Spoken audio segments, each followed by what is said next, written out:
22 तारीख को जब हमें पता चला था कि वो कोर्ट रूम नंबर 32 में उनको छिपा कर रखा गया और उसके बाद समर्थ उस कोर्ट रूम से भागे थे। जब मीडिया ने उसको घेर लिया था, पूछताछ हो रही थी, तो मीडिया के सर्कल के अंदर समर्थ था और मैं बाहर था। मेरे और उनके बीच में हमेशा कोई ना कोई मीडिया पर्सन रहा है। कोर्ट ने उनको 14 दिन के लिए जुडिशियल कस्टडी में भेज दिया।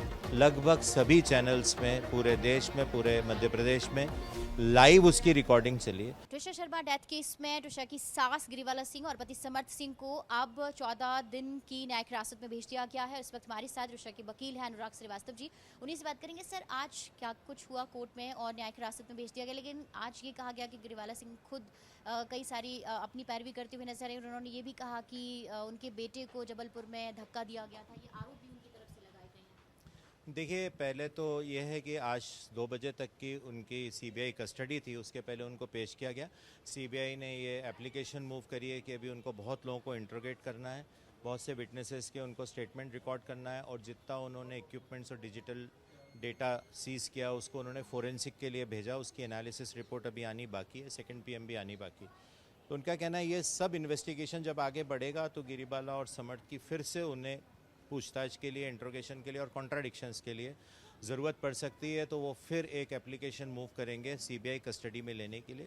कानून इस बात का प्रावधान करता है कि वो दोबारा उनको सीबीआई कस्टडी में ले सकते हैं। तो उनकी एप्लीकेशन को स्वीकार करते हुए कोर्ट ने उनको 14 दिन के लिए जुडिशियल कस्टडी में भेज दिया, 16 तारीख तक के लिए।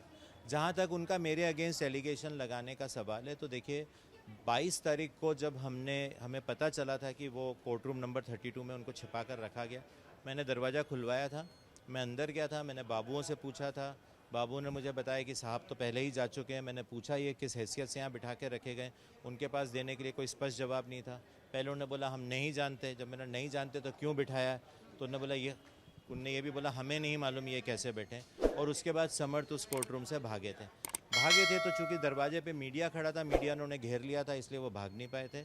और उस समय से लेकर के आखिरी तक, पुलिस के आने तक, लगभग सभी चैनल्स में, पूरे देश में, पूरे मध्य प्रदेश में लाइव उसकी रिकॉर्डिंग चली है। और लोगों ने ये देखा है कि जब मीडिया ने उसको घेर लिया था, पूछताछ हो रही थी, तो मीडिया के सर्कल के अंदर समर्थ था और मैं बाहर था। मेरे और उनके बीच में हमेशा कोई ना कोई मीडिया पर्सन रहा है और मैं यही चिल्लाता रहा शुरू में कि ये एब्सकॉन्डिंग है, इन पे इनाम है, इनको भागने मत देना।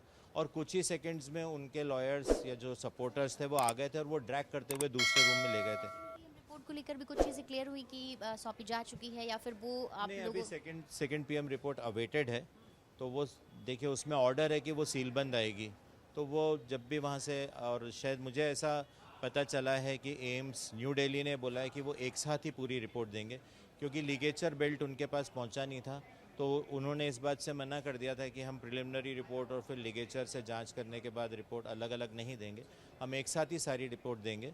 उन्होंने ये भी कहा था कि जब विसरा रिपोर्ट भी आ जाएगी, तो शायद विसरा रिपोर्ट आ गई, ऐसी जानकारी पता चली, तो वी आर जस्ट वेटिंग। आगे क्या होगा सर? अब जस्ट 14 दिन तक तो न्यायिक हिरासत में है। कानून के हिसाब से उनका अधिकार है बेल एप्लीकेशन लगाने का, रेगुलर बेल एप्लीकेशन लगाने का। वो लगाएंगे तो हम विरोध करेंगे।